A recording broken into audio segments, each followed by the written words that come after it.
अस्सलाम वालेकुम नाज़रीन, आपके साथ में आप सभी का खैर मकदम है। मैं हूं आपका मेज़बान सिगेत पाकर। आज के इस प्रोग्राम में हफ्ते की अहम खबरों पर नज़र डालेंगे। जो ब्रेकिंग्स बनी उस पर हमारी नज़र होगी और जो अहम मसाइल, इश्यूज़ हैं, डिस्प्यूट्स हैं, उस पर भी हस्ब रिवायत हम आज के इस प्रोग्राम में नज़र डालेंगे, उस पर बात करेंगे। आपकी कॉल्स भी प्रोग्राम में शामिल करेंगे और आपके किए जाने वाले सवालात पर रोशनी डाली जाएगी।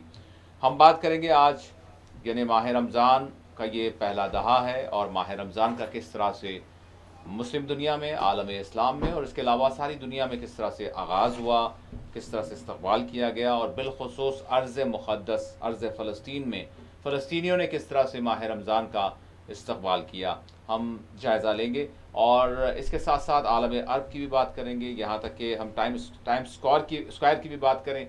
दुनिया के मुख्तलिफ़ हिस्सों में माह रमज़ान का किस तरह से इस्तेमाल किया गया, उस पर नज़र डालेंगे। और इसके साथ साथ पड़ोसी मुल्क बांग्लादेश में नई हुकूमत बनी है तारिक रहमान की।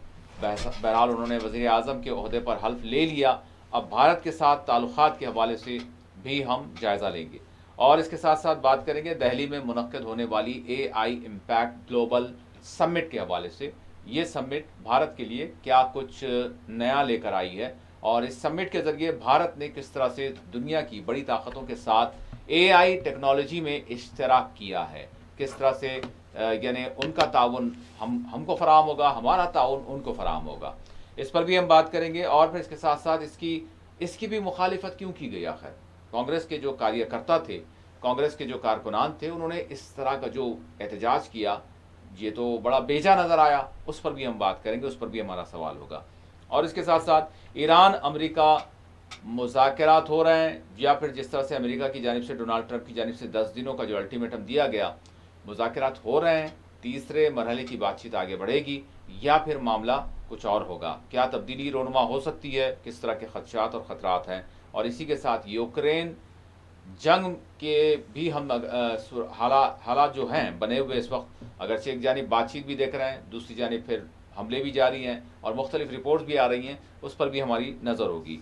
और टैरिफ के बारे में बात करेंगे, अमेरिका की जानिब से लगाई जाने वाली और अमेरिका की सुप्रीम कोर्ट की जानिब से जो हुक्मनामा सामने आया, जो फ़ैसला सामने आया, उस पर बात होगी। और फिर डोनाल्ड ट्रंप की हटदर्मी की भी बात करेंगे और इसके साथ साथ भारत के साथ जो ट्रेड डील हुई है उसके भी इम्पैक्ट्स का जायज़ा लेंगे, क्योंकि अब भी अपोजिशन की जानिब से इस ट्रेड डील को लेकर एहतजाज जारी है। और साथ ही साथ द बोर्ड ऑफ पीस जो गाज़ा के हवाले से बनाया गया, लेकिन ख़ुद गाज़ा का उसमें नाम नहीं है, किस तरह का यह बोर्ड ऑफ पीस है और आगे की क्या अमल दर आमद हो रहा है, गाज़ा की सूरत हाल क्या है। और मगरबी कनारा में इसराइल की बर्बरियत का सिलसिला हम ये कहेंगे कि मुसलसल जारी है, बल्कि उसमें शिद्दत पैदा हो गई है, इस पर भी हम नज़र डालेंगे। और इसके साथ साथ लिबनान पर भी हमले हुए हैं, अब नेक्स्ट इसराइल क्या चाहता है। और आखिर में हम बात करेंगे तेलंगाना की। तेलंगाना में मेयर का इंतखाब और जो यानी बल्दी सदरनशीन हैं उनके हवाले से, उनके तकर्रुरात के हवाले से, इंतखाब के हवाले से। और इसके साथ साथ तेलंगाना जो एक पुरअमन रियासत है, ओवरऑल अगर हम साउथ इंडिया की बात करें तो साउथ इंडिया और नॉर्थ इंडिया में पिछले 10-12 बरसों में बिलखुसूस जो यानी हालात का अगर हम मुआवजा करें फ़िरका वाराना यकजहती या फ़िरका वारियत के हवाले से, तो ज़मीन और आसमान का फ़र्क पाया जाता है। लेकिन क्या तेलंगाना को निशाना बनाया जा रहा है और क्या यहाँ से कोई कुछ आगाज़ करने की कोशिश कर रहा है, क्योंकि फ़िरका वाराना वाक़यात हम देख रहे हैं, तो उस पर भी हम बात करेंगे। मेरे साथ इस वक्त स्टूडियो में मौजूद हैं मुअज़्ज़ज़ मेहमान MA माजिद साहब। मैं माजिद साहब का स्टूडियो में इस्तक़बाल करता हूँ। माजिद साहब, अस्सलाम वालेकुम। नाज़रीन, आपके कॉल्स भी प्रोग्राम में हम शामिल करेंगे और मैं ज़रूर इल्तिमास करूँगा कि आप सवाल मुख्तसर करें और साथ ही साथ जैसे ही आपका कनेक्ट हो जाए, यानी पैनल से स्टूडियो में आपको कनेक्ट कर दिया जाए, तो आप रास्त तौर पर सवाल कर दें और टीवी की आवाज़ कम रखें, दूर रहें टीवी से, और फ़ोन के ज़रिए जो है बात करें तो आपका सवाल वाज़ेह तौर पर हम तक मिल पाएगा और उसका जवाब भी दिया जाएगा, अदरवाइज़ वो कट हो जाएगा। और जैसे ही सवाल मुकम्मल हो जाए तो आप अपने तौर पर फ़ोन को डिस्कनेक्ट कर दें, छोड़ ना दें। इससे जो है डिस्टर्बेंस होता है और फिर हमारा प्रोग्राम भी डिस्टर्बेंस होता है और फिर दूसरों के कॉल भी हम शामिल नहीं कर पाते। तो ये आपसे गुजारिशात हैं। बहरहाल पहला सवाल मैं माई साहब से ये करूँगा कि माई साहब, माह रमज़ान का आगाज़ हो चुका है और पहला दहा चल रहा है, और हम अगर यकुम माह रमज़ान ही से, बल्कि जैसे ही चाँद नज़र आया, वो मुख्तलिफ हो सकता है एक दिन के फ़र्क के लिहाज से। ओवरऑल मैं आपसे जानना चाहूँगा, उसमें बर-ए-सग़ीर भी है, सारा आलम इस्लाम भी है और दुनिया भी है, तो किस तरह से आगाज़ हुआ मैं जानना चाहूँगा। और अर्ज़ मुक़द्दस फ़लस्तीन की भी मैंने बात की। जी भाई साहब। बहुत बहुत शुक्रिया।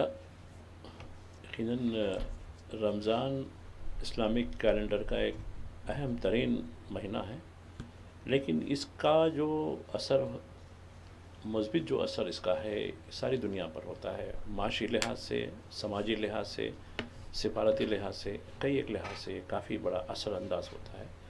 और यही वजह है कि मैं अर्ज़ मुक़द्दस की तो बात ज़रूर करूँगा, लेकिन लंदन में रमज़ान लाइट्स के बारे में बात करूँगा। मुझे बताया गया कि न सिर्फ इंग्लैंड, आयरलैंड, स्कॉटलैंड, बल्कि करीब के कई इलाक़ों से, बल्कि कई जो है दीगर मुल्कों के भी लोग वो रमज़ान लाइट्स देखने आते हैं, जो बहुत ही ख़ुसूसी तौर पर रमज़ान से कुछ दिन पहले इसका शुरुआत होती है और रमज़ान तक क़ायम रहती है। तो ये बहुत बड़ा होता है। दूसरा, टाइम्स स्क्वायर का जिक्र कर रहे थे आप। टाइम्स स्क्वायर न्यूयॉर्क बल्कि दुनिया का एक मरकज़ है, दुनिया का एक फ़ैशनेबल मरकज़ है, और वहीं कई तहरीकात भी होती हैं।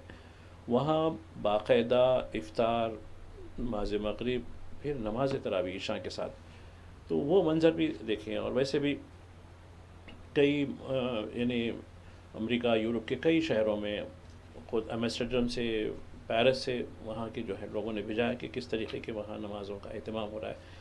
इस्लामी मुल्कों में ख़ासकर जो है अर्ज़ मुक़द्दस की जो बात है, मस्जिद अल अक़सा का जो क़िबला अव्वल माना जाता है, उसका ज़रूर करें कि वहाँ किस तरीके से रमज़ान आते ही बर्बरियत करने वाले इसराइलियों ने तहदीदात लगानी शुरू कर दी। लेकिन यकीनन वो कितने जयाले लोग हैं, उन तहदीदात की परवाह न करते हुए हज़ारों की तादाद में वहाँ जमा हैं, बराबर इबादतें हो रही हैं। बावजूद इसके कि रिस्ट्रिक्शन लगा दिए, काफ़ी कुछ रिस्ट्रिक्शन लगाने की कोशिश की, बल्कि वहाँ के जो मुफ्ती रहते हैं, इमाम रहते हैं, उनको भी तब्दील करने की कोशिश की गई। बहुत कुछ हो रहा है, तो वो है। अब रही बात मक्का और मदीना, जो बहुत ही वहाँ बेहतरीन किस्म के इंतज़ामात और वहाँ किए गए हैं, और ख़ासकर मदीने पाक में जो इफ्तार का जो मंज़र होता है, वो काफ़ी जो है लोग उसको वीडियो वगैरह कर रहे हैं। और हिंदुस्तान के कई इलाक़ों में, हिंदुस्तान के कई बड़ी मसाजिद, छोटी मसाजिद, मुख्तलिफ़ इलाक़ों में भी इसका जो है रमज़ान का अहतमाम किया जा रहा है। और रमज़ान के अहतमाम यकीनन सारे, यानी यकीनन मुसलमानों के लिए तो रूहानी है, लेकिन ये सारी दुनिया के लिए, सारी अक़वाम के लिए भी एक मोहब्बत का पैगाम है। क्योंकि मैं ख़ुद देख रहा हूँ हिंदुस्तान के अंदर, बावजूद इसके, जैसे आप जिक्र कर रहे थे कि कुछ शरपसंद है, शरपसंदी हो रही है, उसके बावजूद भी किस तरीके से रमज़ान मुख्तलिफ़ तबक़ात को मिलाने का काम करता है। तो ये एक बहुत बड़ी बात है, जो इस्लाम का पैगाम है। इस्लाम के माने सलामती के और अमन के हैं। यकीन। पहले कॉलर शायद हमारे साथ इस वक्त जुड़ चुके हैं। अस्सलाम वालेकुम। लाइन ड्रॉप हो गई। भाई साहब, इसके साथ पड़ोसी मुल्क का हमने जिक्र किया, बांग्लादेश। बांग्लादेश में एक नई हुकूमत बनी है, और जो बहरहाल पाकिस्तान की क़ुरबत रखने वाले, ये भी इनका जो है रिकॉर्ड कहा जाता है उस पार्टी के हवाले से। लेकिन भारत के साथ जो कुछ उन्होंने कहा है, यानी तारिक रहमान ने, तो मैं जानना चाहूँगा आपसे कि क्या उम्मीद की जा सकती है? देखिए, जहाँ तक पाकिस्तान के साथ रग़बत की बात है, यकीनन ये पाकिस्तान ही की वजह से जो दो कौमी नज़रिया आया, उसकी वजह से ये बना था। मशरक़ी पाकिस्तान था वो पहले। क्योंकि देखिए, हर शहरी को अपनी मादरी ज़बान से, अपने मादरे वतन से बड़ी मोहब्बत होती है। किस तरीके से पाकिस्तान के फ़ौजी हुक्मरानों ने वहाँ अपना कल्चर मुसल्लत करने की कोशिश की थी, वो एक इशू अलग है वो। लेकिन खैर, जो भी हो, बीएनपी पाकिस्तान से करीब हो या चीन से करीब हो, उसका मतलब यही नहीं कि वो हिंदुस्तान से कभी दूर रही, ये भी बताइए जी। और इसके जो खालिक थे बीएनपी के, ज़ियाउर रहमान, जो तारिक रहमान के वालिद, वो भी जो है काफ़ी करे, उन्होंने पूरे सार्क को एक मिलाया था। सार्क की तहरीक उन्हीं की पैदावार थी, उन्हीं का ब्रेन चाइल्ड था, जिसको उन्होंने अपनी ज़िंदगी में किया। बल्कि उनकी ज़िंदगी के बाद भी बाकी रहा, लेकिन बाद में हिंदुस्तान और पाकिस्तान के हालात की वजह से वो ठप होकर रह गया। जबकि उसकी यूनिवर्सिटीज़ बनी, उसका सेक्रेटरीट बना, उसका बहुत कुछ काम हुआ उसका। तो वो चाहते थे कि ये पूरे बर्र-ए-सग़ीर में वीज़ा के बगैर लोग सफ़र करें, चूँकि एक ही ख़ानदान है पूरा, सियासी लकीरें खींचने से ख़ानदान अलग नहीं होते, तो ये मकसद था। लेकिन जहाँ तक तारीख़ की बात है, तारीख़ के बारे में जब उनकी वालिदा प्राइम मिनिस्टर थी तो उनके बारे में बहुत से कुछ मामला उठे थे, करप्शन के हो या दीगर मामला के हो, बदगुमानी के जो भी मामला हो, लेकिन खैर 17 साल की धुलाई के बाद आए हैं वो, तो एक बदले हुए इंसान है, ख़ुद बांग्लादेश के अखबारात का मानना है। और हिंदुस्तान को ताल्लुक़ात तरजीह तौर पर ज़रूरी है, इसलिए कि हिंदुस्तान का एक बहुत बड़ा मार्केट है, हिंदुस्तान इतना बड़ा मार्केट खो नहीं सकता। ठीक है, सिफारती कुछ चीज़ें ज़रूर हुई हैं, लेकिन नई हुकूमत की जो मैं ऐलान सुन रहा था, उनका नशरिया सुन रहा था कि हिंदुस्तान के बारे में काफ़ी इनके साथ मामला हो सकते हैं कि खैर हसीना वाजिद कोई रुकावट नहीं बनेगी। मैं समझता हूँ इनके हमारे जो ताल्लुक़ात हैं वो ताल्लुक़ात मुस्तहकम रहेंगे। ठीक है, पाकिस्तान से ताल्लुक़ात पे हमको क्या एतराज़ है हिंदुस्तान को, ठीक है, करिए आप चीन के साथ भी ताल्लुक़ात रखिए, लेकिन हिंदुस्तान के साथ जो ताल्लुक़ात हैं वो बांग्लादेश की मजबूरी भी हो सकती है, चूँकि चारों तरफ से हिंदुस्तान घिरा हुआ है, चाहे वो नॉर्थ ईस्ट के स्टेट्स हो या इधर वेस्ट बंगाल, बिहार, इधर हो, कहीं भी हो, वो हिंदुस्तान से घिरा हुआ मुल्क है और उसको हिंदुस्तान की ज़रूरत भी है। जी, एक कॉलर जुड़ चुके हैं। अस्सलाम वालेकुम। लाइन शायद मेरे ख्याल से कनेक्ट नहीं हुई या क्या मामला है। भाई साहब, इसके साथ दिल्ली का रुख और दिल्ली में एक अहम जो है यानी समिट हुई जिसको AI इम्पैक्ट ग्लोबल समिट का नाम दिया गया था। बहरहाल सरकार का दावा है कि बहुत ज़बरदस्त ये समिट रही, लेकिन वहीं अपोजिशन की जानिब से एहतजाज भी हुआ और एहतजाज इस कदर जो है यानी इस शिद्दत के साथ किया गया जिसको लेकर भाजपा अभी भी जो है बड़ी बरहमी का इजहार कर रही है। ये बात तो है कि इसकी जो मेज़बानी हुई उसमें कई मुल्कों के जो AI के जो बहुत से लोग हैं उनके माहिरीन को, बड़े बड़े जो AI की जो कंपनीज़ हैं, जो उनके ऐप्स के जो मालिकीन हैं, कई लोगों को बुलाया गया, जिसमें बिल गेट्स भी शामिल थे। खैर वो दूसरी वजूहत है उनकी जो वहाँ से खिताब नहीं कर रहे कि वो एक अलग मामला है वो, लेकिन मेडिसिन में, एग्रीकल्चर में, सर्विसेज में ये बहुत बड़ी कामयाबी ज़रूर है। लेकिन कहते हैं ना कि दूध भर यानी सुराही भर दूध में जो है एक बैंगनी डालने की बात, एक मुहावरा है हमारे पास, इसमें कुछ नहीं करा भाई, भर के सुराही भर के दूध था, मैं एक बैंगनी डाला खाली छोटी सी, वो हिसाब हो गया। गलगोटिया नाम की एक प्राइवेट यूनिवर्सिटी, वो भी हाई प्रोफाइल यूनिवर्सिटी बताती है और बड़ी हुकूमत की जो है चारों काटी में जो है उसकी तारीफ़ों में पुल बांधे रहती है, वो उसने झूठे दावे कर दिए जिसकी वजह से ये समिट के ऊपर एक थोड़ा सा दाग लग गया। तो ये नहीं होनी चाहिए थी।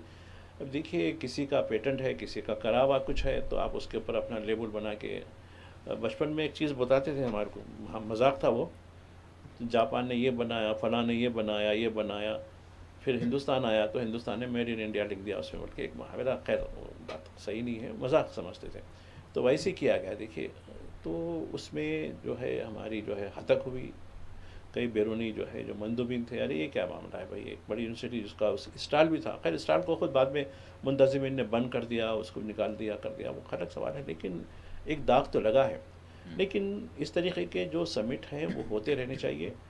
आज नहीं तो कल हिंदुस्तान की हुकूमत को भी अकल आएगी कि भाई वो सब। और एक चीज़ जो होती है, कहीं भी दूसरे ममालिक में हो जहाँ जमहूरियत हो, वहाँ दीगर तमाम अपोजिशन को भी उसमें इन्वॉल्व किया जाता है, ये कौमी मामला होता है जी, ठीक है, पार्टी वफादारी, पार्टी बाजी वगैरह हुकूमत साजी के अंदर होती है, लेकिन ऐसे इवेंट में सबका, तो यहाँ ये बात नहीं देखी गई। तो इस मामले में भी जो है हुकूमत की जो तंग नज़री है वो देखी गई है। फिर एक वाक़या जो कांग्रेस के एहतजाज की कई एक वजूहत भी है, इसमें ये वजूहत भी मैं समझता हूँ कि शामिल है। एक कॉलर जुड़ चुके हैं। अस्सलाम वालेकुम। अस्सलाम वालेकुम। अस्सलाम वालेकुम। वालेकुम सलाम। अब्दुल हमीद नरगुंडा बाकर साहब। जी अब्दुल हमीद साहब, अस्सलाम वालेकुम।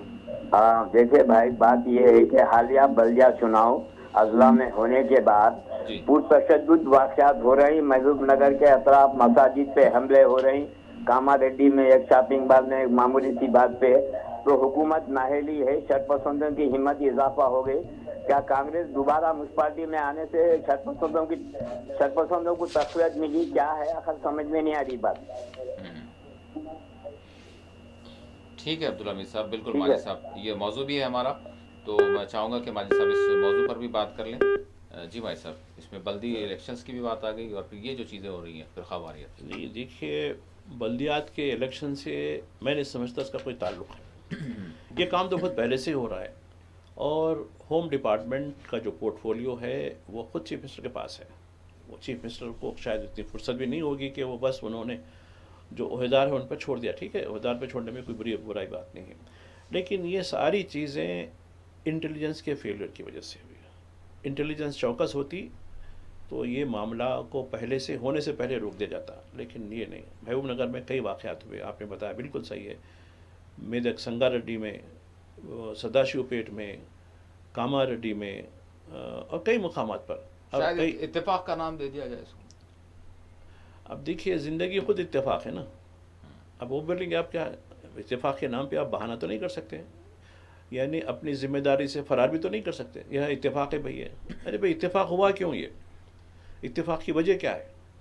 तो ये मैं समझता हूँ कि यकीनन हमारी जो डायरेक्टर जनरल पुलिस हैं अच्छे आदमी हैं, खैर कंट्रोल कर रहे हैं, ऐसा नहीं है, लेकिन तशद्दुद होने के बाद कंट्रोल करने से क्या फ़ायदा। जिसका नुकसान होना था, सदाशिवपेट में कितना नुकसान हुआ देखिए, कई दुकानें अभी चुन चुन के दुकानें। और आप देखिए खुद शहर में कुछ दिन पहले यहाँ मजलिस इत्तेहाद मुस्लिमीन का बड़ा नहीं, बांसवाड़ा का तो खैर मैं जिक्र कर रहा हूँ, हैदराबाद का जिक्र कर रहा हूँ। हैदराबाद के अंदर कुछ वाक़यात हुए, तो ये पुराने पुल का वाक़या नहीं, हालिया दिनों में कुछ दिन पहले लाल दरवाज़ा जी। क्यों ऐसे वाक़यात हो रहे हैं, क्यों जो है? तो ये देखिए, हैदराबाद शुमाल की दहलीज है, दहलीज पे दस्तक दे रहे हैं अब लोग। जुनूब की दहलीज है, शुमाल के लोग दस्तक दे रहे हैं। हम तो वहाँ तो सब कर चुके, वो शूरा हो गया, अब आपके पास आना चाहते हैं, क्योंकि यहीं से इनको साउथ में दाखिला मिलेगा, यहीं से वो कर्नाटक भी जाएंगे, केरल भी जाएंगे, तमिलनाडु भी जाएंगे, पौंडीचेरी भी जाएंगे, यहीं से जाएंगे।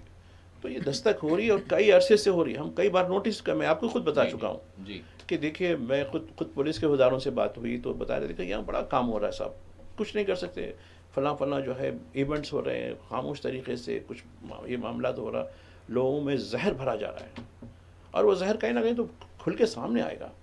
क्यों इस तरीके की तदारुक नहीं किया जा रहा है? और आप साहब जो है कहीं डावोस चले गए, डावोस से अमेरिका को चले गए, अमेरिका से फिर आगे। तो होना ये चाहिए कि जब ऐसा कोई फ़िरक़ा परस्ती और फ़िरक़ा वाराना जो है जहर फैलाने के लिए काम कर रहा है खामोशी से है, तो यहाँ पर उसके काउंटर में यकजहती के हवाले से जो यकजहती का नाम लेने वाले उनको चाहिए कि वो भी काम शुरू कर है, तो नोटिस में तो आनी चाहिए ना जी। पुलिस गाँव यकजहती के जो है वो मुजाहरे करें, ऐसा करना चाहिए। देखिए, तेलंगाना के अवाम में मिठास है जी। आप देखिए, गांव में मुसलमान के चंद घर रहते हैं कि सब। और एक बात जो चीज़ होती है, कोई भी त्यौहार हो, दिवाली हो, रमज़ान हो, कुछ भी हो, कि मुसलमान के घर में हिंदू का हर जात वाला आता है।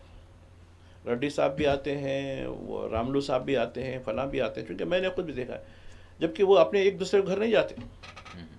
यानी वो तो बताना शीर और शक्कर के बच्चे रहते हैं। आप देखिए, गांव की ज़िंदगी तेलंगाना की बड़ी हसरत वाली है।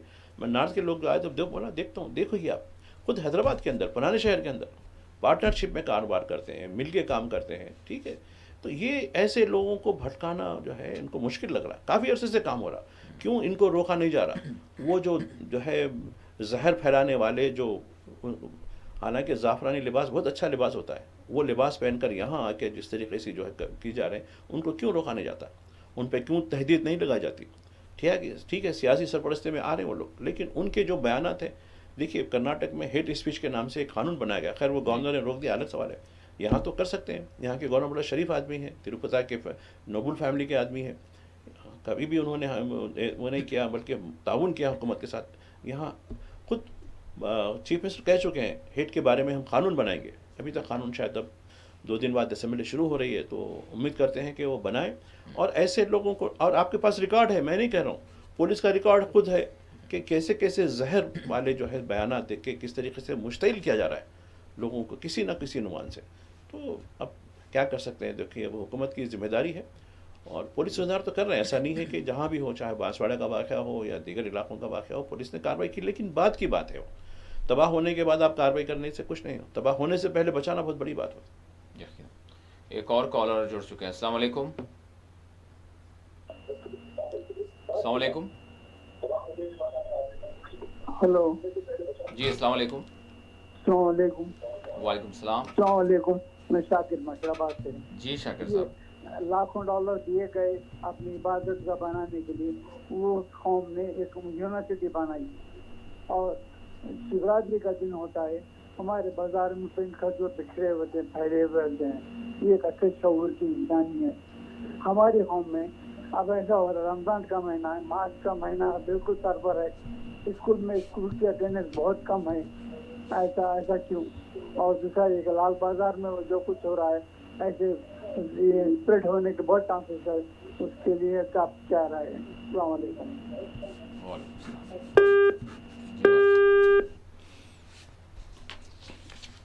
देखिए, जहाँ तक यकीनन आपकी बात, वो जो बच्चे तालीम हासिल कर रहे हैं, चूँकि मार्च एग्ज़ाम का महीना होता है, तालीमी साल का अख्ताम भी होता है, जो एकेडमिक कैलेंडर होता है वो उसकी एक आखिरी पादान होती है मार्च का महीना। देखिए, रमज़ान कभी भी आपकी आम सरगर्मी में रुकावट नहीं बनता। लोग बहानेबाजी करते हैं रमज़ान के नाम से, कोई मामला नहीं। ठीक है भाई, तरावी होगी, तहज्जुद होगी, जो भी होगी, तो आप अपने लिहाज से रोज़मर्रा के कारोबार रुकते नहीं, रुकने वाली, बल्कि और ज़्यादा शिद्दत के साथ उस पर अपने मामलात में भी तवज्जो देने की ज़रूरत है। तो यकीनन वो फैमिलीज़ को भी चाहिए कि असल उसमें काउंसलिंग की कमी है, चाहे वो काउंसलिंग सोशल लीडर हो या मजहबी लीडर्स, हमारी जो क़यादतें हों, तो यकीनन ठीक है रमज़ान के अंदर रोज़ा रहना ठीक है, कुरान तिलावत वगैरह जो भी चीज़ें थे, वो कहीं भी आपकी रोज़मर्रा की ज़िंदगी में कहीं कोई रुकावट तो नहीं बन सकती। बल्कि रमज़ान में देखिए कारोबार बढ़ जाते हैं, रमज़ान में चीज़ें बढ़ जाती हैं, रमज़ान में सरगर्मियाँ बढ़ जाती हैं। तो इसके लिहाज से हमको असल में काउंसलिंग की ज़रूरत है। वो काउंसलिंग आप भी कर सकते हैं, मैं भी कर सकता हूँ, हमारे मजहबी कायदीन भी कर सकते हैं, हमारे जो सोशल कायदीन जो मुख्तलिफ तंजीम में काम कर रहे हैं। ठीक है, सियासी कायदीन का मामला कुछ और है, हम क्या कर सकते हैं सियासी लोगों के बारे में, लेकिन जो हम हैदराबाद की जो लीडरशिप है वो तो बराबर कर रही है। हैदराबाद के बारे में जो कुछ है भाई, अपनी सरगर्मियों को बराबर जारी रखें, तो ये कोई रुकावट नहीं हो सकती है। अलबत्ता दीगर जहाँ तक है, अब देखिए बदनज़मी कोई भी कौम जो है जब तक उरूज पर नहीं आ सकती जिसमें नज़म ना हो, चाहे वो किसी किस्म का हो।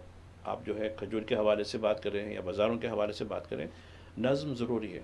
बिना नज़म के सब शीराज़बंदी हो जाती है। तो बेहतर ये है कि, और रमज़ान का जो पैगाम है वो नज़म का पैगाम है, नमाज का जो पैगाम है वो नज़म का पैगाम है। आप एक डिसिप्लिन वाली कौम, एक महज़िब, एक सिविलाइज्ड नेशन के तौर पर इस्लाम का जो बेसिक पॉइंट है, ठीक है, रूहानियत से हट के जो आम ज़िंदगी में बताना चाहता हूँ, जो मादी ज़िंदगी में जो इस्लाम का जो पैगाम मैंने कुछ जो भी आप लोगों से जो सीखा है, वो है कि एक डिसिप्लिन, एक सिविलाइज सोसाइटी। और यही बात जो है हमको जो बताई गई है कि इस्लाम का पैगाम सलामती का पैगाम है, तहज़ीब का पैगाम है, नज़म का पैगाम है। यकीन नाज़रीन, हम आपके कॉल्स प्रोग्राम में शामिल करते रहेंगे और जो मौज़ूआत हैं उन मौज़ूआत पर भी बात होगी और आपके सवालात भी प्रोग्राम में शामिल किए जाएंगे। कि यहाँ पर छोटा सा ब्रेक हम लेते हैं, ब्रेक के बाद दोबारा हाजिर होंगे। मैं आप सभी का दोबारा खैर मक़दम है। हमारे साथ एक कॉलर जुड़ चुके हैं। अस्सलाम वालेकुम। अस्सलाम वालेकुम। अस्सलाम वालेकुम। शायद आवाज़ नहीं मिल रही। मैं चाहूँगा कि अगर कॉलर हैं तो वो बात करें, क्योंकि बिल्कुल कनेक्ट हैं आप। अगर आवाज़ किसी वजह से नहीं मिल रही तो दोबारा आपका कॉल कर सकते हैं। भाई साहब, AI इम्पैक्ट के हवाले से, AI इम्पैक्ट ग्लोबल समिट जो मुनाक़िद की गई, उस हवाले से थोड़ा सा मैं फिर मज़ीद जो है मैं चाहूँगा कि इस हवाले से बहुत सारे शोबेजात के हवाले से आपने भी जिस तरह से कहा कि उसमें जो है कहीं ना कहीं एक अच्छा भी मामला हुआ है, लेकिन जिस तरह से कांग्रेस के जो कारकुनान ने एहतजाज किया, इसको लेकर भाजपा की जानिब से जो शदीद रद्दमल इस वक्त सामने आ रहा है, उस पर क्या कहें? देखिए, हुकूमत ने इसको एक अपनी पब्लिसिटी, प्रोपेगेंडा और नुमाइश का ज़रिया बना दिया। जब देखिए पहले प्राइम मिनिस्टर का शेड्यूल से लोगों को इत्तला नहीं थी, प्राइम मिनिस्टर का जो शेड्यूल बनाया गया जी, तो प्राइम मिनिस्टर के आने के लिए वहाँ जितने भी लोग थे जो भारी भरकम फीस देकर जो है एंट्री के लिए थे, सबको निकाल दिया गया। खुद जो डिस्प्ले जो स्टॉल्स थे उनको भी निकाल दिया गया, बिल्कुल खामोश कर दिया गया। और उसमें फ़ॉरेन के डेलीगेट्स भी थे। तो एक बड़ी बदनसीबी पहले से शुरू हो गई थी। ये जो अपने यूनिवर्सिटी का जो मामला था, तो वो यूनिवर्सिटी का मामला तो तीसरे दिन शुरू हुआ।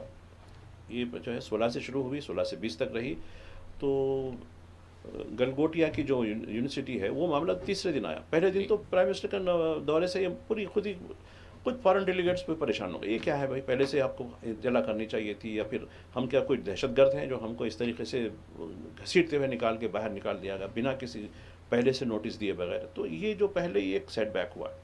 दूसरा सेटबैक ये हुआ कि हुकूमत ने पहले से स्कूटनी तैयारी नहीं की कि भाई स्टॉल कहीं की लग रही है, इसके पीछे कौन सी अब जो उन्होंने हमारे इन्वेंशंस कह के यानी हमारी तखलीक़ात कहकर, जैसा कि गलगोटिया यूनिवर्सिटी वालों ने कहा कि भाई हम जो है वो सॉकर बनाया, AI सॉकर यानी फुटबॉल, AI का फुटबॉल बनाया, AI का जो है डॉग बनाया, ये बनाया, फिर और 4-5 चीज़ें जो मैं वो जो प्रोफेसर लेडी थी ना वो ब्रीफ कर रही थी, तो मैं देख रहा था और लाइव बता रहे थे। मतलब चलो बड़ी अच्छी बात है भाई, एक प्राइवेट यूनिवर्सिटी हमारा इतना काम कर रही है। खैर कोई हमारी यानी हमारी दूसरी यूनिवर्सिटी सरकारी यूनिवर्सिटियाँ नहीं कर पाई, बड़ा अच्छा लगा मुझे भी, चलो।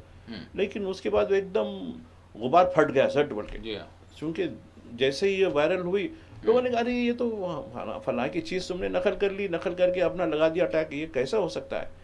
जब कहीं उनको शर्मिंदा होना पड़ा, उसके बाद उसकी दुकान बंद, मतलब स्टॉल को निकाल दिया गया। तो खैर जो अलग सवाल, तो इससे एक बड़ी बदनामी हुई। तो ये चीज़ है, तो यही चीज़ है। और किस तरीके से पूरे दुनिया के सामने हमारी बदनामी हुई, तो कांग्रेस का ये इतराज़ है। और फिर दीगर जो है हमारे जो कायदीन हैं, जो मुंतखब है अवाम के नुमाइंदे, उनको क्यों इसमें से दूर रखा गया। ये कोई जो है बीजेपी का इवेंट नहीं था, ये तो गवर्नमेंट ऑफ इंडिया का यूनिट था, ये तो इवेंट था। तो इसमें क्यों ऐसा रखा गया, इस पर कांग्रेस को काफ़ी बड़ा इतराज़ हो रहा है। जी हमारे साथ शायद एक कॉलर जुड़ चुके हैं। अस्सलाम वालेकुम। अस्सलाम वालेकुम जी, सवाल कीजिए, आवाज़ आपकी आ रही है। अस्सलाम वालेकुम। अस्सलाम वालेकुम। मैं चाहूँगा कि आप सवाल करें, आपकी आवाज़ आ रही है। जी, कौन कहाँ से?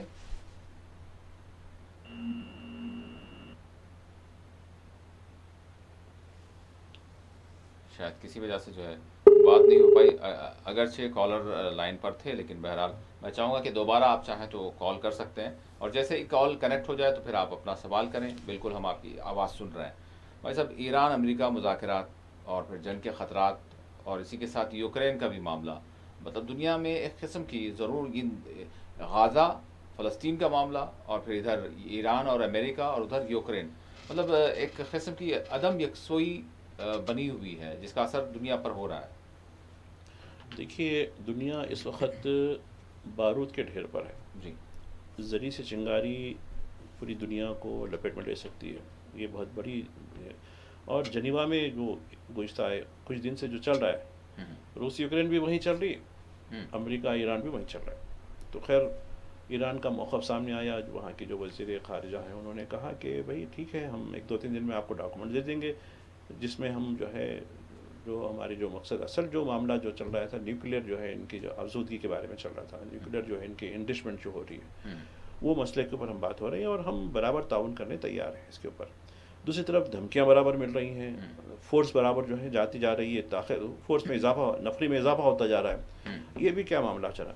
फिर डोनाल्ड ट्रंप कर रहे हैं कि 10 या 11 दिन के अंदर हो जानी चाहिए, नहीं तो क्या मतलब, पहले से सब तैयारी है, नहीं तो क्या मतलब है। तो ये एक अजीब किस्म की जो है धमकी आमेज़ रवैये के साथ, यानी कहते हैं ना कि भाई जो है बंदूक की नाल पे कह रहे हैं कि आप दस्तखत करो इसके ऊपर, ऐसा तो होने वाला नहीं है। और दूसरी तरफ ईरान भी कह रहा है कि भाई ठीक है, हम अपने दिफा को चाहते हैं। एक और चीज़ जो अमेरिका से आई है कि अमेरिका की तरजीहात में ये भी है कि वहाँ की जो लीडरशिप है, जो उनके जो स्पिरिचुअल लीडर हैं, वो उनके फैमिली को साथ जो है मामलात करना है, मतलब उनको जो है सब मतलब मंजर से हटा देना है, और हुकूमत की तब्दीली है। आप कौन है हुकूमत की तब्दीली करने वाले, ठीक है, जो है वेनेजुला में आप कर चुके, तो हर मुल्क वेनेजुला तो नहीं हो सकता है, वेनेजुला की अपनी मजबूरियाँ हैं जिसकी वजह से आपने ऐसा कर दिया।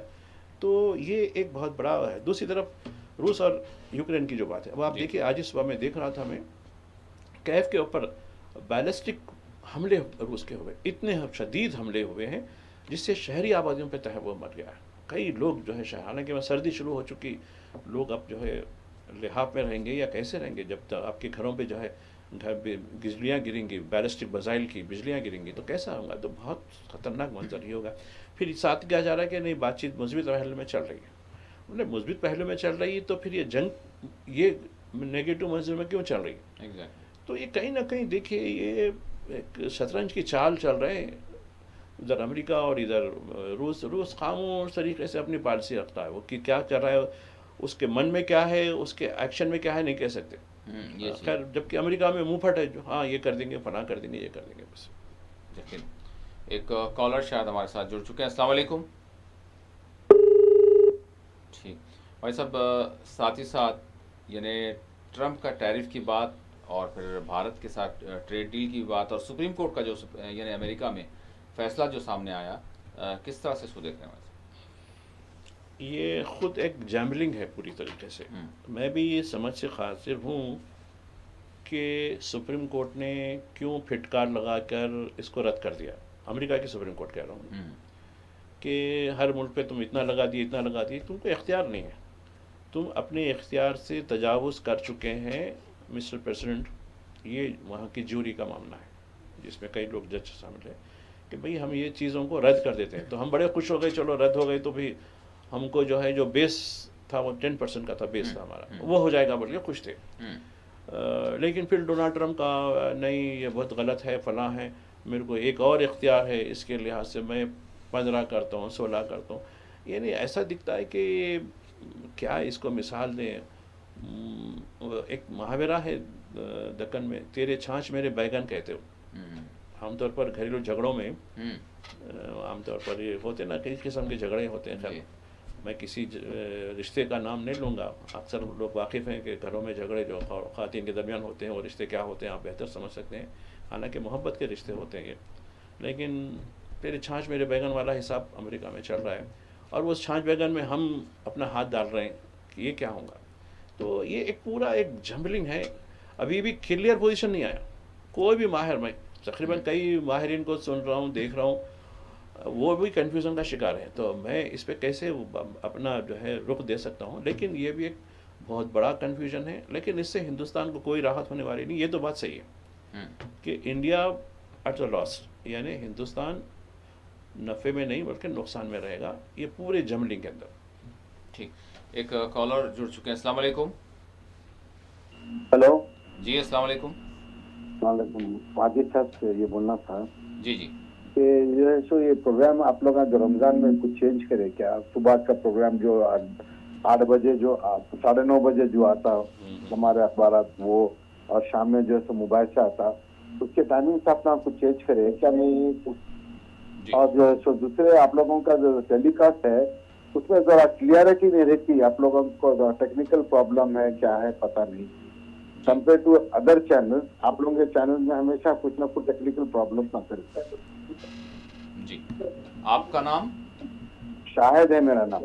जी, कहाँ से बोल रहे हैं आप? विजयनगर कॉलोनी से बात कर रहा हूँ। विजयनगर कॉलोनी, हैदराबाद से बोल रहे हैं। जी शाहिद साहब, और कुछ आपको बोलना है? तो वही जरा टाइमिंग रमजान के क्या चेंज करे आप लोग? जी जरूर, आप आप बिल्कुल टीवी से जो है हमारी बात सुने और हमारे अखबार के हवाले से हमारे साहब बताएंगे। अलबत्ता मोबाइल से के हवाले से मैं आपसे अर्ज कर दूं कि वही जरा जी सुबह की न्यूज और शाम में जी पेपर का जो आता है आप बिल्कुल लोगों का, उसके बिल्कुल बताता हूँ। देखिए, जहाँ तक यानी जो हिंदी जिस पर आ रहा है, जो सैटेलाइट चैनल है, उस हवाले से वो जो टेक्निकल प्रॉब्लम था वो सॉल्व हो गया और आप जो प्रोग्राम यानी मुबाहिसा और कश्मीर का बुलेटिन, ये सारे इंडिया भर में आप जो वक्त पर देखा करते थे, 8 बजे कश्मीर की बुलेटिन है, उसको आप 8 बजे देख सकते हैं, जो 7:30 पहले हुआ करती थी। और वो हिंदी चैनल जिसको आप कह रहे हैं, जो हिंदी लैंग्वेज में है, एक्चुअल 4TV सैटेलाइट है, उसमें आप 8 बजे देख सकते हैं और मुबाहिसा वही 9 बजे लाइव आप देख सकते हैं। 9 बजे जैसा पहले आता था, हाँ बीच में दरमियान में कुछ टेक्निकली प्रॉब्लम था जिसकी वजह से नहीं आ रहा था। अलबत्ता जहाँ तक आपके साथ की बात है, तो आप जो सैटेलाइट पर ये नहीं है अभी फ़िलहाल, बहरहाल ये मैनेजमेंट इसको देखेगा क्या है इसका मामला। तो ये सिर्फ केबल जो चैनल है उस पर आप देख सकते हैं। अब रहा सवाल सुबह के प्रोग्राम का, मैं आपसे हाँ नहीं, सुबह के प्रोग्राम के लिए आमतौर पर ये कुछ लोगों के भाई वो मज़हबी प्रोग्राम दें, और चूँकि रमज़ान का महीना है और इसकी व्यूवरशिप कम हो जाती है बता रहे थे, क्योंकि तो उसकी वजह से ये क्या भाई इसको 1 महीने के लिए मौखर किया जाता है उठ के, फिर 11 महीने बराबर रहता है। तो प्रोग्राम तो 9:30 का जो प्रोग्राम वो बरकरार रहेगा, लेकिन रमज़ान तक उसको जो है दीगर प्रोग्राम के लिए जगह दी गई है। रमज़ान के बाद फिर वही शुरू होगा, यकम शवाल से फिर शुरू होगा। और इसकी कई एक वजूहत बताई गई हैं। एक तो व्यूवरशिप की कमी हो जाती है, दूसरी जो है दीगर जो प्रोग्राम को एडजस्ट करना रहता है उसकी वजह से ये कहा गया। यकीनन वो प्रोग्राम है, मकबूल प्रोग्राम है, और हमें भी बड़ा अच्छा नहीं लगता कि हर दिन आपके साथ बात रखना हमको अच्छा लगता है, लेकिन थोड़ा सा जो है, हालांकि हम तैयार हैं उसके लिए, लेकिन दीगर सपोर्ट की भी ज़रूरत होती है ना। मैं अकेला तो किस हद तक कर सकता हूँ, लेकिन देखेंगे इंशाल्लाह इंतज़ामिया से वो भी बात करेंगे ज़रूर। एक और शायद कॉलर हमारे साथ जुड़ चुके हैं। अस्सलाम वालेकुम। लाइन ड्रॉप हो गई। भाई साहब, साथ ही साथ गाज़ा की सूरत हाल के हवाले से जानना चाहूँगा मैं, और द बोर्ड ऑफ पीस उसकी सरगर्मी, और फिर इसराइल की जो हमले यानी लिबनान पर भी हुए हैं जिसमें शहादतें हुई हैं। देखिए, अमेरिकी डिप्लोमेट्स तो अभी ये कह रहे हैं कि पूरे वेस्ट एशिया पे अमेरिका इसराइल का तसल्लुत हो जाना चाहिए। अब ऐसा होना है क्योंकि हम ही मैनेज कर सकते हैं, और ये बोर्ड ऑफ पीस महज हमास को बेहतियार करने के लिए, इससे कोई होने वाला नहीं है। और आप देखिए, तबाही आप करेंगे, तावान दूसरे मुल्कों से ले रहे हैं। तुम 7 अरब डॉलर दीजिए, तुम 10 अरब डॉलर दीजिए, तुम 9 अरब डॉलर दीजिए, और सुन रही, चूँकि ग़ुलाम लोग हैं तो ये तो उनका आखिर के सामने क्या कर सकते हैं, हाथ बन के ठहरना रहता है। तो देखिए, उससे 1 अरब उससे 1 डॉलर भी नहीं ले रहा उससे, जिसने तबाही किया उससे 1 डॉलर का भी नहीं। बल्कि फिर से बचाने के लिए आप इतने दीजिए, आप इतने दीजिए। इतने सारे जो है, गुज़िश्ता दिनों वाशिंगटन में मीटिंग हुई लोगों की, बोर्ड की, और बोर्ड की मीटिंग में कहा कि भाई फ़ौज वारा करेंगे, पनाह करेंगे, पहली तरजीह हमास को बेहतियार करना। अरे भाई, जो लोग अभी तक भूखे हैं, खाना नहीं है उनको, किस तरीके से रमज़ान गुजर रहा उनका, किस तरीके से ज़िंदगियाँ गुजर रही, उनके बारे में कोई फ़िक्र नहीं। अब तो कह रहे हैं, अब तो मगरबी किनारे में दरिंदगी चल रही है। दरिंदगी इतनी हद तक बढ़ गई है कि वहाँ जो है महमूद अब्बास खामोश बैठा हुआ है, क्योंकि वो गुलाम है, हाथ बन के रहने के सिवा और कुछ चारा ही नहीं रहता उसको, और क्या कर सकते हैं। दूसरा, लबनान में, वो भी लबनान में इस जो फ़लस्तीनियों की जो वहाँ जो है शेल्टर्स हैं, वहाँ बमबारी की गई है। इस हद तक घिर सकते हैं। क्या करें, गरीब आदमी वहाँ जो है बिल्कुल जो है पनाह गज़ीर है, वहाँ जो है बैठे हुए हैं लोग अपने अपने जो है उनकी जो बिल्डिंगों में, वहाँ जाके बमबारी करके 40 लोगों को मार दिया जाता है। क्या कसूर है? महज फ़लस्तीनी चुन चुन के मारो उनको, और दुनिया खामोश है। और आप देखिए, यूनाइटेड नेशन का अमल पूरा ख़त्म हो चुका है। बोर्ड ऑफ किस लिए भाई? यूनाइटेड नेशन किस लिए ख़त्म हो गई? इसकी हैसियत ही ख़त्म हो गई। ये बोर्ड ऑफ बुचर्स जो है, ये अब दुनिया का फैसला करेंगे। अब ये भी कहा जा रहा है कि आज तो गाज़ा है, कल के दिन कोई और नज़ा है तो वो भी कर देंगे। और आप देखिए, वो इशारा मैं उसके देख रहा था, हमारे को चौकस रहने की ज़रूरत है। उसका इशारा कश्मीर की तरफ था, और वो हवाला भी दिया, मैं जंग रुकवाई बोल के। अभी अब क्यों देने, कितने दिन कुछ करे तो 1 साल हो जाता। अप्रैल का वाक़या है ये, 22 अप्रैल का वाक़या है।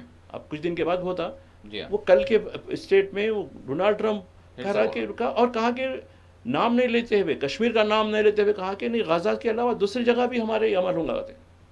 यानी इस हद तक, और हम घुसते जा रहे हैं उसके पास। उसकी तो खैर पता नहीं क्या होगा। उसकी बुनियाद पे वेनेजुएला से तेल ख़रीद रहे हैं, उसकी बुनियाद पे ईरान और रूस के साथ हमारे जो है मामला सुकड़ते जा रहे हैं।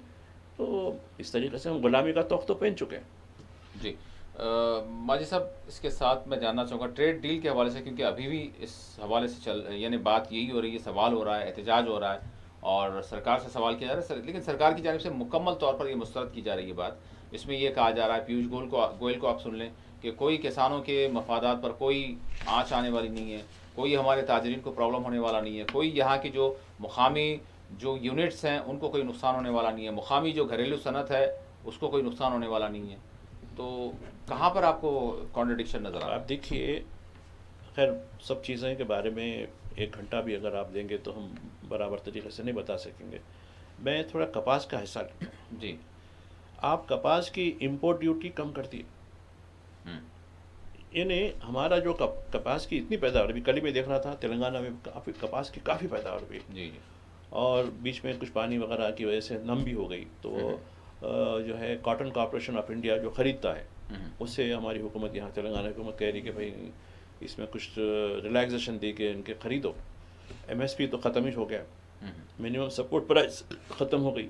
कपास, मकई और दीगर जो अजनास है और शुगर केन है, इस पर बिल्कुल अब किसानों को यानी बिल्कुल बेलगाम हो जाना पड़े, बिल्कुल उनको बेयारो मददगार होना पड़ेगा। इसलिए कि अब अमेरिकन फर्म्स, एग्रो फर्म्स वो हिंदुस्तान में दाखिल हो जाएंगे। इसकी वजह से इनकी जो मामलात हैं वो ख़त्म होकर रह जाएंगे। अब आप देखिए कई मामलात में खुद हमारे कुछ यहाँ के जो रिलायंस वगैरह वगैरह के जो है उन्होंने कई किसानों की चीज़ों को, ज़मीनों को अपने लिए ले लिया और वहाँ अपनी पैदावार कर रहे हैं वो लोग, किसानों को फिर जो है उसका जो है हल्का सा मुआवजा दे रहे हैं। इसकी वजह से किसान बड़े परेशान हैं।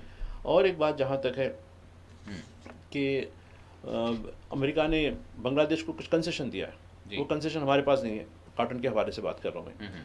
तो ये चीज़ों को हमको समझने की ज़रूरत है और अभी भी ये डील में क्लैरिटी नहीं है।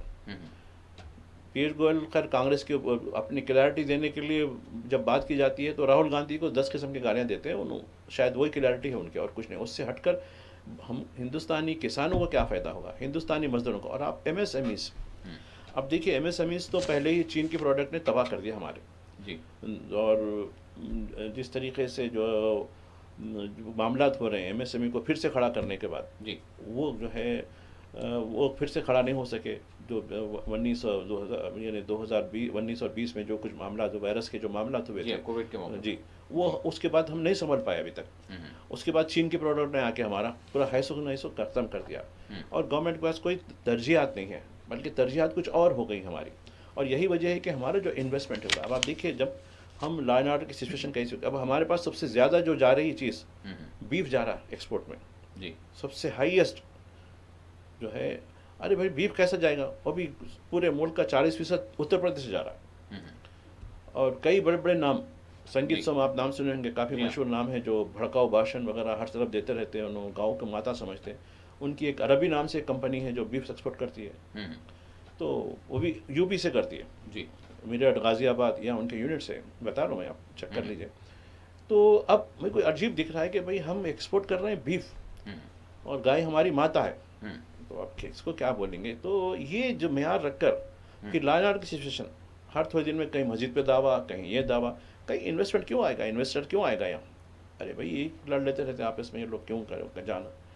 फिर आप इवेंट्स कराते हैं, इवेंट्स करके फ़ायदा क्या मिला। कल आप यूपी में कराए, वो ये दिल्ली में आप इवेंट कराए, AI का इवेंट कराए, आप बोले रिजल्ट क्या हुआ। खैर ठीक है, रिजल्ट आने को इतना दिन नहीं होता। आप डायोस में गए थे कुछ दिन पहले, जनवरी की बात है जी, लास्ट मंथ की बात है, कितना इन्वेस्टमेंट हमारे तक अभी तक कुछ हुआ, कागज़ पे भी कितना हुआ। तो ये सब चीज़ें बताने की ज़रूरत है कि हिंदू हुकूमत की नीयत साफ़ नहीं है। हुकूमत जो है अब जिस तरीके से SIR के हवाले से हमको परेशान कर रही है, जो वोटर लिस्ट के हवाले से हमको परेशान कर रही है, आसाम में जो है माइग्रेंट्स के नाम से परेशान कर रही है, तो इनका मकसद किसी न तरीके से यानी सरकार को हथियाना है और कोई दूसरा मकसद ही नहीं इनका, वो भी नफरत की बुनियाद पर। भाई साहब, जिस तरह से SIR का आपने जिक्र किया, तो अभी इसी हफ्ते की बात है, बल्कि 2 दिन पहले की, इलेक्शन कमीशन की जानिब से बाज़ाब्ता तौर पर हुक्मनामा जारी कर दिया गया तमाम स्टेट्स के जो इलेक्टोरल ऑफिसर्स हैं उनको कि SIR का अमल शुरू के लिए तैयारी शुरू कर दी जाए। और 22 स्टेट्स हैं जिसमें मरकज़ के ज़रिए इंतज़ाम इलाके भी हैं। तो किस तरह की सरगर्मी होगी, कहा जा रहा है मार्च से जो है इसकी सरगर्मी का आगाज़ हो जाएगा। जी भाई साहब, तेलंगाना भी शामिल है, अप्रैल से शुरू हो रहा है, तेलंगाना अप्रैल से शुरू हो रहा है जी। जहाँ जहाँ SIR हो रहा है, अब आमतौर पर ये हम देखें जब रिवीजन होता है वोटर लिस्ट का, तो नए बच्चे जो 18 साल के हो जाते हैं उनके नाम शामिल होते हैं, तो वो लिस्ट थोड़ी बढ़ जाती है, आबादी तो बढ़ती ना लाजमी जी जी। लेकिन ये अमल अलग है हर जगह। अब मैं कल गुजरात का दिख रहा था, गुजरात में 68 लाख वोटर डिलीट हुए। तो SIR का मतलब ये है कि ख़ास तबके के वोटर्स को डिलीट करने का है, और इसके लिए BJP के कारकुन हो या BJP की जो या RSS की महाजी तंजीमें हो, मुख्तलिफ जो है बजरंग दल हो, विश्व हिंदू परिषद हो, या 7-8 तंजीमें हैं, इनको इख्तियार दिया गया है कि वो फॉर्म 7 यानी वो डिलीशन का फॉर्म होता है, वो किसी को डिलीट करने का, तो उनको जिम्मेदारी दे दी गई है कि आप अपने हल्के में जो भी वल्नरेबल कम्युनिटी दिखी आपको, उसके नाम निकाल के लिए आप उनके नाम वगैरह दे दीजिए, अब आपका नाम ख़त्म हो जाएगा। यूपी में 3 करोड़ के करीब डिलीशन हुआ, जिसमें मुसलमान तो सबसे ज़्यादा ही हैं, दलित हैं सेकंड, तीसरे यादव तबके के लोग हैं, जो अखिलेश सिंह यादव की तरफ से बात आई थी। तो बंगाल में, आसाम में तो SIR नहीं है, SR चल रहा है। वहाँ किस किस्म की जो दरिंदगी खुलेआम चल रही है, बंदूक लेके गोली में मारे हुए, तो अदालतें बोली यहाँ क्यों आए साहब, हमारे पास बहुत बोझ है। तो हाई कोर्ट में बोझ नहीं है शायद, वहाँ गुवाहाटी हाई कोर्ट में सारे बैठे हुए लोग, जज साहब मुकदमा लाइए बोल रहे हैं, यानी देखो तो कुछ होने वाला नहीं। उसके और हौसले बढ़ गए, बल्कि उसने काफ़ी डील करके एक बड़े आदमी को ले लिया कांग्रेस के, भूपेन जो है बोरा के नाम से, जी। बड़ा मशहूर आदमी है वो। उसके साथ डील हुई तो बात आ गई, कितने करोड़ में डील हुई, फला हो गई है, ठीक है, ये तो होते रहेगा। चूँकि जब और इधर लोगों को जैसा कि यहाँ 10-10 हज़ार रुपये बिहार में दिए गए थे ना, अब आसाम में भी शुरू हो गए। अब आसाम से बता रहे थे लोग कि हमारे अकाउंट में पैसे आ रहे हैं भाई। चलो बोला ठीक है, यही है ना भाई असल, ये इलेक्शन से पहले पैसे डाल दो, वोट मिल जाएंगे, उसके बाद 5 साल तक फिर करने की ज़रूरत नहीं है। फिर कुछ पुकारा करेंगे, फिर कुछ बंदूक दिखाएंगे या तलवार दिखाएंगे या कुछ करेंगे, पोलराइज करेंगे सोसाइटी को। ये दूसरी तरफ लालच देते रहेंगे, नौकरी देने का काम नहीं है या बस। तो हिंदुस्तान ऐसे चलने वाला है।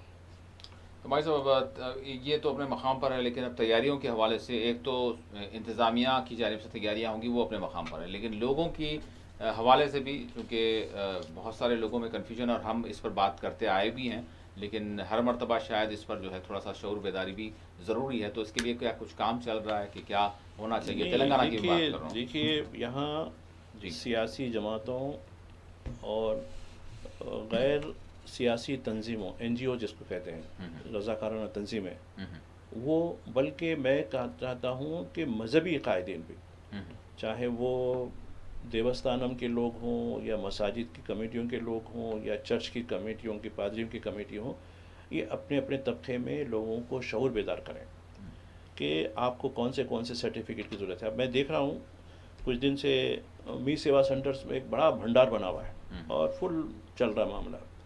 40 पैसे यानी 4 रुपए की चीज़ हो वो 400 में बेच रहे, मतलब ये डॉक्यूमेंट को हम ये करेंगे, फला डॉक्यूमेंट को ये कर देंगे। तो खैर ये इस्तेसाल भी शुरू हो गया। लोग हैबत के मारे, ये सर्टिफिकेट नहीं है उसका निकालना है, ये करना है, इसकी कॉपी निकालना है, तो ये भी शुरू हो चुका है। तो ये इस्तेसाल से बचते हुए आपको कौन से सर्टिफिकेट की ज़रूरत है, वो सर्टिफिकेट के लिए मैं समझता हूँ कि सियासी जमातें ये शऊर बेदारी कैंप्स लगाएं, हर वार्ड में लगाएं कि हर वार्ड के लोग, भाई आपके क्या प्रॉब्लम्स है, अभी आपका नाम इसमें है नहीं है, तो इसके लिए क्या शामिल करना चाहिए, आपके पास कौन से डॉक्यूमेंट होने चाहिए। वो एक किस्म की जो है अवेयरनेस कैंप लगाएं। नेबरहुड कमेटियाँ भी लगाएं, कानूनी की जो कमेटियाँ होती हैं वो भी लगाएं। अक्सर सोसाइटी की कमेटियाँ बनाई जाती हैं, तो वो भी जो है अगर लगाएं तो बेहतर होगा। और इसमें मसाजिद में भी अगर ये चीज़ का नज़म हो, ठीक है ना, रमज़ान कोई रुकावट नहीं है, कर सकते हैं कि भाई एक 5-10 मिनट पहले बात कर ले कि भाई ये चीज़ें होती हैं, ये सर्टिफिकेट की ज़रूरत होती है, ठीक है, मस्जिद के सामने हम कैंप लगा देंगे। आप जिसके पास अगर सर्टिफिकेट नहीं है तो हम उसकी निशानदेही करेंगे कि आपको ये सर्टिफिकेट कैसे निकाला जाता है, और कहीं इस्तेसाल का शिकार मत हो, क्योंकि अब एजेंटों की भर आई है। मैं देख रहा हूँ मेरे पास भी लोग आते हैं, सब बर्थ सर्टिफिकेट का फला होना, वोटर ID का फला होना। मैं मी सेवा सेंटर में भिजाया तो अरे साहब इतने पैसे पूछ रहे हैं वो लोग, बोला नहीं उतने पैसों की नहीं होती, वहाँ एक लिस्ट लगी हुई है, वो पैसे ही दीजिए उनको। तो नहीं साहब वो एजेंट साहब बोल रहे हैं ऐसा करना पड़ता, बोला नहीं। तो आप अपने तौर पर काम करिए और जहाँ तक हो सके सरकारी सतह पर जो है जो कुछ मामला ज़रूरत है वो कीजिए। और वैसे भी तेलंगाना का जहाँ तक मामला है, तेलंगाना में जो है अमल अप्रैल से शुरू हो रहा है, और यहाँ के जो CEO हैं सुदर्शन रेड्डी हैं, उन्होंने एक मीटिंग भी लगाई जो इलेक्टोरल रजिस्ट्रेशन ऑफिसर का, ये अलग होता है, BLOs अलग होते हैं, इलेक्टोरल रजिस्ट्रेशन ऑफिसर अलग होते हैं जी। तो यही बड़े ज़िम्मेदारी से जो है रजिस्ट्रेशन का नाम इन काम होता है। तो मैं समझता हूँ कि हुकूमत तेलंगाना भी इस सिलसिले में जो है अपना रोल अदा करे। कांग्रेस पार्टी रूलिंग में है, अपोजिशन BRS है, मजलिस इत्तेहादुल मुस्लिमीन है। खैर BJP का तो मानना क्या है, BJP का नाम तो डिलीशन में है कि वो लोग जो है अरे फलां का नाम निकाल देंगे रेफे पढ़ के, नगला फॉर्म 7 ला भर देंगे, ये काम उन लोगों का है, उनका छोड़िए। वो तो तबाही के अलामतें हैं, वो हिंदुओं को ऊपर उठाने के बजाय हिंदुओं का नाम ऊंचा कर रहे हैं, राम का नाम ऊंचा करते हैं, लेकिन रावण का काम करते हैं। तो उनका छोड़िए, उनका कुछ होने वाला नहीं है। दीगर जो जमातें हमारे पास CPI CPM ये लोग बड़ा काम कर रहे हैं, तो इनसे मदद लीजिए, इन लोगों के पास जाइए, इनसे मदद लीजिए। मंडिस के कारपोरेटर्स तो मैं समझता हूँ आप साबिक़ कारपोरेटर हैं, उनके तावन से बराबर जो है काम कीजिए। कांग्रेस पार्टी के लिए उस तावन से भी काम कीजिए। हमको कुछ मतलब नहीं है, वोट जिसको देना है आप दीजिए, लेकिन सियासी जमातें शऊर बेदारी के लिए, शहरियों के लिए ये कैंप लगाएं। जी, अब यहाँ पर भाई साहब बिल्कुल आखिरी सवाल, वक्त भी बहुत कम है हमारे पास, क्योंकि ये पहले भी सवाल आया है। एक जानिब आवाम की जानिब से ये कहा जाता है कि कहीं ना कहीं इनसे जो है ज़ायद चार्जेस वगैरह लिए जा रहे हैं, लेकिन मी सेवा के जो लोग हैं वो ये कहते हैं कि भाई हम बहुत सारे वो लोग होते हैं जिनको पढ़ना लिखना नहीं आता, जिनको कोई चीज़ की जो है शऊर नहीं होता, हम उनको हेल्प फराहम करते हैं, तो उसके कुछ ना कुछ चार्जेस होंगे। और फिर साथ ही साथ अब दूसरी चीज़ ये होती है कि जो कोई सर्टिफिकेट निकालना है, दस्तावेज निकालना है, तो फिर उसके लिए एक बाज़ाब्ता तौर पर प्रोसेस होता है, तो फिर हम उसके लिए टाइम देते हैं, उसके लिए सारी जो है अपनी जो भी काम करना है वो काम करते हैं। और फिर उसके बाद जब हम इसको आगे ले आते हैं तो फिर वो आगे ले जाने वाला मामला होता ये है कि वहाँ पर कुछ ना कुछ मामला हमारे भारत के कल्चर के लिहाज से, बर्रे सग़ीर के कल्चर के लिहाज से भरपूर होते हैं। तो इसमें हमारा कसूर कुछ नहीं होता, हम अपनी सिर्फ सर्विस अंजाम देते हैं, उसका जो कुछ भी मेहनताना होता है वो हम ले लेते हैं। तो इसको आप किस तरह से, मतलब एक सिस्टम को तब्दील करना चाहिए एक ही वक्त में। करप्शन तो अपने मकाम पर है भाई साहब। तो अब ये ई सेवा वालों का जो जवाब होता है, उनका सवाल होता है, क्योंकि पिछले प्रोग्राम्स में भी हमने बात की इस हवाले से, जब भी बात हुई तो इस हवाले से आप क्या कहेंगे? अब लोग तो सीधे जाकर ठहर जाएंगे कि भाई ये गवर्नमेंट की सर्विस चार्जेस है, आप वही लें, वो तो बेचारे मेहनत कर रहे हैं।